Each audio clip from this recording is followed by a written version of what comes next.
බර අඩු කරගමු. අද වීඩියෝ එක මේක. මම ඩොක්ටර් ලහිරු. අද මම කතා කරන්නේ ඇත්තටම මේක බර අඩු කරගන්න එකේ සම්පූර්ණ ස්ටෙප්ස් ටික එහෙම නෙමෙයි. හැබැයි බර අඩු කරගන්නවා කියන එකේදී ගොඩක් අය කරන මිස්ටේක් එකක් ගැන තමයි මම මේ කතා කරන්නේ. ඒක තමයි sugar intake එක. එහෙම නැත්නම් සීනි කන එක, පැණි රස කන එක. ඔයාලා බර අඩු කරන්න කොච්චර ජිම් එකට ගියත්, කොච්චර වර්ක්අවුට් කරත්, කොච්චර ඩයට් කරත් ඔයාලගේ බර අඩු වෙන්නේ නැති අය ඕන තරම් ඉන්නවනේ. ඕකට මේන් කෝස් එක ප්‍රධාන හේතුව වෙන්න පුළුවන් ඔයාලා සීනි කනවා වැඩි එක. හරිද?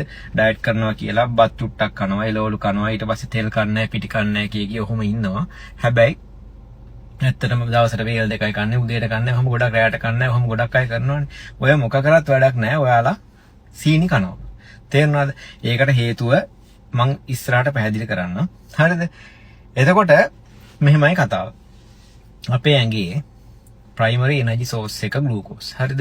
ඒ කියන්නේ අපි ගන්න carbohydrates සහ සීනි වලින් හැදෙන glucose එක තමයි අපේ ඇඟේ ප්‍රධාන වශයෙන්ම ශක්තිය නිපදවන්න යොදාගන්නේ. ඔය ඇවිදින කරන එකට, කන බොන එකට වෙන්න පුළුවන්. අපේ එදිනදා වැඩ කටයුතු වලට ශක්තිය නිපදව ගන්න එපා. ඒකට යොදාගන්නේ primary energy source එක තමයි glucose. හරිද? එතකොට මෙහෙමයි වෙන්නේ. අපි සීනි කනකොට අපේ ඇඟේ පැන්ක්‍රියස් එක කියලා තියෙනවා. අග්නාශය කියන්නේ. පැන්ක්‍රියස් එකෙන් රිලීස් වෙනවා ඉන්සියුලින් කියන හෝමෝන් එක. ඉන්සියුලින් කියන හෝමෝන් එකෙන් වෙන්නේ අපි කන සීනි ග්ලූකෝස් වෙනවනේ. ඇඟේ දිරවලා ග්ලූකෝස් වෙනවා. ඔය ග්ලූකෝස් වලට කරන දේවල් ඩිසයිඩ් කරන්නේ ඉන්සියුලින් වලින්. මසල්ස් වල තැම්පත් කරනවද, ශරීරය ඇතුළට යනවද, ග්ලයිකෝජන් වලට විදිහට තැම්පත් කරනවද කියලා ඔහොම තීරණය කරන්නේ ඉන්සියුලින් වලින්. එතකොට අපි සීනි කාපු ගමන් ඉන්සියුලින් එක වැඩි වෙනවා. sugar මේ blood glucose spike එකක් ඇවිල්ලා වැඩි වෙලා ඒ හින්දා ඉන්සියුලින් වැඩි වෙනවා. ඉන්සියුලින් වැඩි වුණාම ඉන්සියුලින් වැඩි වෙන්නේ අපි අර කන සීනි ටික ඇඟේ සෛල වලට ඇතුළට දාන්න. හරිද? එතකොට ওই දාන ප්‍රමාණය ඉතුරු වෙන ප්‍රමාණයක් තියෙනවනේ ඔයාලා සීනි කනකොට. අන්න ඒ ග්ලූකෝස් ප්‍රමාණය තෙල් විදිහට තැම්පත් වෙනවා විශේෂයෙන්ම මේ බඩවල් වල. හරිද? විශේෂයෙන්ම මේ වගේ තැන් වල තෙල් විදිහට තැම්පත් වෙනවා. එතකොට ඕක තමයි වෙන්නේ. සීනි කෑවහම ඉන්සුලින් වැඩි වෙනවා. ඉන්සුලින් වැඩි වුණාම තෙල් තැම්පත් වෙනවා. හරිද? එතකොට ඔයාලා හිතන්නකෝ. ඔයාලා ජිම් එකට යනවා. වර්ක්අවුට් කරනවා. ඊට පස්සේ ඩයට් එකකුත් යනවා. හැබැයි ඔයාලා සීනි කනවා. ඔය උදේට කන්නේ, රැට කන්නේ, ඔහොම පිළිවෙලක් නැති ඩයට් නේ ගොඩක් අය කරන්නේ. හරිද? එතකොට ඒ මොනවා කරත් වැඩක් නැහැ. ඔයාලා සීනි කනවා නම් ඔයාලගේ ඇඟේ තියෙන්නේ ෆැට් ඩිපොසිට් වෙන මෝඩ් එකේ. මෝඩ්ස් දෙකක් තියෙනවා ඇඟේ. ෆැට් ඩිපොසිට් වෙනවා, ෆැට් බර්න් වෙනවා කියලා. හරිද? ඒක මේද දහනය වෙනවා, මේද තැම්පත් වෙනවා. සීනි කනවා නම් ඉන්සියුලින් වැඩි නම් වෙන්නේ මේදේ දහනය වෙන එන්සයිම අක්‍රිය වෙලා මේදය තැම්පත් වෙන එන්සයිම සක්‍රිය වෙලා ඕක තමයි වෙන්නේ. හරිද? එතකොට අපි ඔය කරන වර්ක්අවුට්ස් කරන ඩයට් වැඩක් නෑ. හරිද? ඕක තමයි සරල කතාව. ගොඩක් අය සීනි කන එකෙන් වෙන්නේ ඕක තමයි.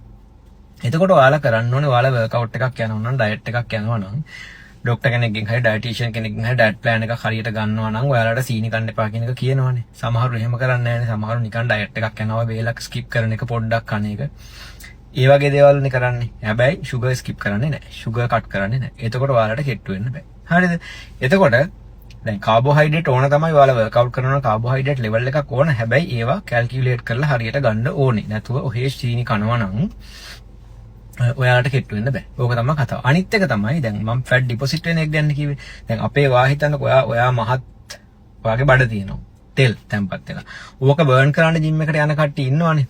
හරිද? මම ඉස්සෙල්ලා කිව්වා වගේ ෆැට් බර්න් වෙන එක ඉන්හිබිට් වෙලා එහෙම නැත්නම් අක්‍රිය වෙලා තියෙන ඉන්සියුලින් වැඩි නම් ඇඟේ. ඉන්සියුලින් කියන එක තමයි කී එක. යතුර. එතකොට ඉන්සියුලින් ඇඟේ වැඩි නම් ඇඟේ තෙල් මේද සෛල වලින්, ෆැට් සෙල්ස් වලින් ෆැට් බර්න් වෙලා අයින් වෙලා යන එක නෙමෙයි වෙන්නේ.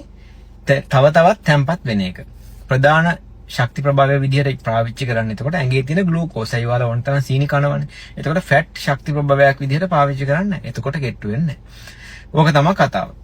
අපි කෙට්ටු වෙන්න නම් අපි ඇත්තටම කරන්න ඕනේ අපි ගන්න කැලරීස් ප්‍රමාණය. ඇඟට ගන්න කැලරීස් ප්‍රමාණයට වඩා අපි වර්ක්අවුට් එකකින් හරි මොකක් හරි ක්‍රමයකින් අපි බර්න් කරන කැලරීස් ප්‍රමාණය වැඩි කරන්න ඕනේ.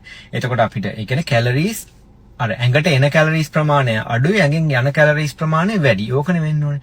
එතකොට අපිට කෑමෙන් කැලරීස් අඩු කරලා ඒ ඩෙෆිසිට් එකේ අඩුව තියාගන්නත් පුළුවන්. වර්ක්අවුට් එකකින් කැලරීස් බර්න් වෙන එක වැඩි කරලා ඒ ඩෙෆිසිට් එකේ අඩුව තියාගන්නත් පුළුවන්. ඔයාලා හිතන්නකෝ ඔයාලා කැලරීස් 2500ක් ගන්නවා. හරිද? හැබැයි ඔයා 3000ක් බර්න් කරන්න ඕනේ. නැත්තම් ඔයා කෙට්ටු වෙන්නේ නැහනේ කොහොමද? එතකොට ඔය ඉතුරු 1000 තියෙනවනේ. ඉතුරු 1000ට අපි ශක්තිය ඇඟේ තියෙන දේවල් වලින් හදා ගන්න ඕනේ. දැන් ඔයාලා කෑම වලින් ගන්නවා 2000ක් 2500ක් ගන්නවා කියන්නේ 3000ක් බර්න් කරනවා කියන්නකො වර්කවුට් එකටයි ඇඟේ අපේ නෝමල් අපි එදින්දා කටයුතු වලදී කැලරි බර්න් වෙනවනේ. එතකොට ඊටු 500 තියෙනවනේ. ඔය 500 අපි කොහෙන් හරි ගන්න එපා. එතකොට ඇඟේ හොඳට තැම්පත් වෙච්ච ග්ලයිකෝජන් එහෙම තියෙනවා නම් ඉතින් හරිද? ඒකෙන් තමයි ප්‍රයිමරි ගන්න. ඉතින් ග්ලූකෝස් වලින් තමයි එනර්ජි එක ගන්න. ෆැට් වලින් නේ ගන්න ඕනේ. එතකොට ෆැට් බර්න් වෙන්නේ. අන්න ඒක අන්ලොක් කරන්න තමයි අපි ඉන්සියුලින් ලෙවල් එක ඩ්‍රොප් කරන්න ඕනේ. ඉන්සියුලින් ලෙවල් එක ඩ්‍රොප් කරපු ගමන් ඔයාලගේ ඇඟේ තියෙන ෆැට් සෙල්ස් වලින් ගන්න පටන් ගන්නවා අර අමතර වෝන කැලරිස් ප්‍රමාණයට අවශ්‍ය මේ ඒ ශක්තියට අවශ්‍ය ප්‍රමාණය මොනවාද ෆැට් වලින් තෙල් වලින් ගන්න පටන් ගන්න. ඔන්න ඔතකොටයි වාගේ බඩ බහින්න පටන් ගන්න. මම හිතන්නේ මම මේ කිව්ව දේ සරලව තේරුණා. මේක තමයි ඉතින් සරල කතාව. ගොඩක් අය ඩයට් කරනවා කියලා හරියට ඒක කරන්නේ නැහැ. හරියට ඩයට් එකක් කරලා හරියට වර්කවුට් කරා නම් ඇත්තටම ඔය මහත් ගේට් ටු එන්ඩ් සර්ජරි ඕව මේව කරන්න ඕනේ නැහැ. හරිද? ඩයට් එකෙන් එක්සර්සයිස් එකෙන් ඇත්තටම හොඳ ජිම් එකකට ගිහිලා හොඳ ඩයටිෂියන් කෙනෙක්ගෙන් හරි හොඳ ජිම් එකක කෝච් කෙනෙක්ගෙන් හරි දැනුමක් තියෙන ડોක්ටර් කෙනෙක්ගෙන් හරි කාගෙන් හරි හොඳට ඩයට් ප්ලෑන් එකක් අරගෙන ජිම් එකට ගිහිල්ලා වැඩේ කරගත්තොත් ඔයාලට බර අඩු කරගන්න කොහොම හිතන තරම්ම අමාරු නැහැ. හරි. Thank you very much.